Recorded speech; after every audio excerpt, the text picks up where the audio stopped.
किसी शहर में एक सेठ और एक किसान रहता था। सेठ बहुत ही धनी लेकिन बहुत ही कंजूस था। वहीं पर किसान बहुत ही गरीब था मगर दिल का बहुत बड़ा और उदार था। एक शाम की बात है, कोई मुसाफिर सेठ के दरवाजे पर आया। वह बहुत ही भूखा और थका हुआ लग रहा था।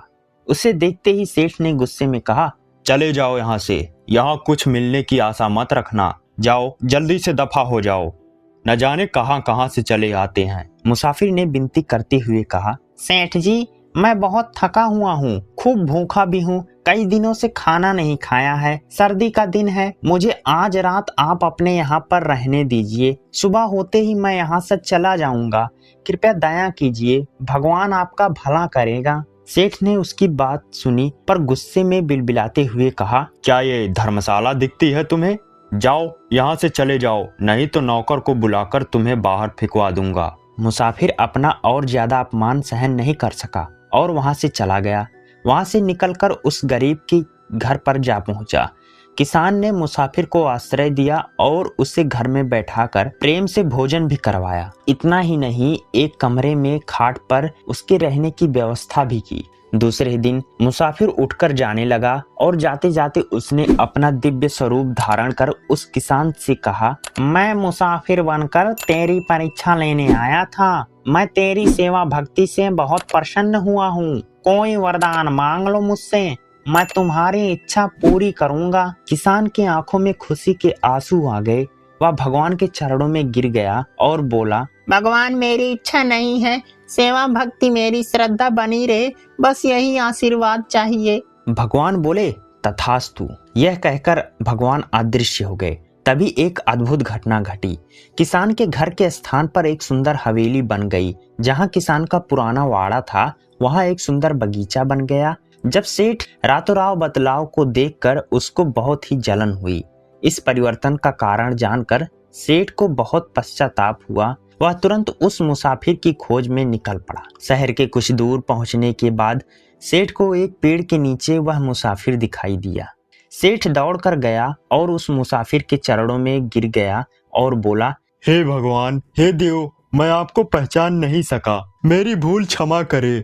आप मेरे घर पधारे और मुझे आशीर्वाद दे। भगवान कंजूस सेठ के उद्देश्य को समझ गए और वे हंसते हुए बोले, मैं तेरा आमंत्रण स्वीकार नहीं कर सकता, फिर भी मैं तेरी इच्छा अवश्य पूरी करूंगा। मैं तुझे 3 वरदान देता हूँ, तेरी इच्छाएं पूरी होंगी। सेठ तो यही चाहता था। भगवान ने एक के बदले 3 वरदान दे दिए। सेठ को बहुत ताज्जुब हुई और बहुत खुशी भी हुई। सेठ घर चला गया और रात भर सोचता रहा कि मैं 3 वरदान में क्या मांगूं। ऐसे विचार करते हुए सेठ को पूरी रात नींद नहीं आई और सुबह हो गई। सेठ सुबह तक कोई निर्णय नहीं ले सका। सुबह होते ही मुर्गा बोला, ककड़क। तभी सेठ भगवान से बोला, हे भगवान, इस मुर्गे का नाश हो, इसकी आवाज से मैं शांति से विचार भी नहीं कर सकता। सेठ जोर से बोल उठा। तुरंत ही मुर्गा लुढ़क गया और कुकड़ुक्कू बोलना बंद हो गया और सेठ समझ गया कि उसकी पहली इच्छा पूरी हो गई। सेठ ने सोचा, पहला वरदान तो बेकार चला गया, अब अन्य 2 वरदान मांगने में खूब सावधानी रखनी होगी। वह एक बेंच पर बैठकर सोच ही रहा था कि अन्य 2 वरदान क्या मांगा जाए। उसी समय उसके घर पर कुछ मेहमान आ गए और नौकर जैसे ही सेठ को बुलाने के लिए गया, उससे चिढ़कर सेठ ने कहा, अरे जा, अभी मैं बहुत गहरे विचार में डूबा हूँ। मेरी इच्छा इस बेंच पर चिपके रहने की है। मुझे कोई ना बुलाए, कोई ना परेशान करे। जब नौकर के बुलाने पर सेठ घर में नहीं आया तो थोड़ी देर में सेठानी स्वयं बगीचे में गई और बोली, अरे किस विचार में पड़े हैं? मेहमानों को जल्दी है, वह कुछ जरूरी काम से आए हैं, अंदर चलिए। सेठ बहुत गहरे विचार में डूबा हुआ था। न उसने कुछ सुना न उसने कुछ जवाब दिया। तभी सेठानी ने सेठ का हाथ पकड़कर जोर से उसे हिलाया और खींच लिया। लेकिन यह क्या, सेठ जिस बेंच पर बैठे हुए थे उसी से चिपक गए। सेठ को बहुत आश्चर्य हुआ और वह तुरंत समझ गए। निराश होकर सर पर हाथ मारते हुए बोले, हे भगवान, मैंने अपना दूसरा वरदान भी व्यर्थ गंवा दिया। सेठानी बोली, वरदान? कैसा वरदान? कैसी बातें कर रहे हो?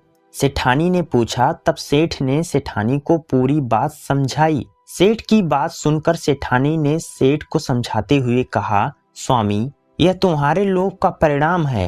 अब तो एक ही उपाय है, तुम भगवान से अपना तीसरा वरदान मांग कर बेंच से अलग हो जाओ। सेठ को सेठानी की बात उचित लगी। वह जीवन भर बेंच से तो चिपके नहीं रह सकते थे, इसलिए उन्होंने तीसरे वरदान के रूप में मांगा कि वह बेंच से अलग हो जाएं। ऐसा कहते ही सेठ बेंच से अलग हो गए और सेठ को यह पूरी तरीके से समझ आ गया कि मेहनत से और अच्छे कार्यों से संपत्ति कमाने से संपत्ति हमेशा उसके साथ रहती है और मन की शांति भी बनी रहती है। तो इस कहानी से हमें यही सीख मिलती है कि ज्यादा लालच नहीं करना चाहिए, वरना हमें फल नहीं मिलता है। अगर आपको यह वीडियो पसंद आई हो तो वीडियो को लाइक और चैनल को सब्सक्राइब करें। अपने दोस्तों के साथ शेयर ना करना भूलें और कमेंट जरूर करके बताएं। मिलते हैं फिर आपसे।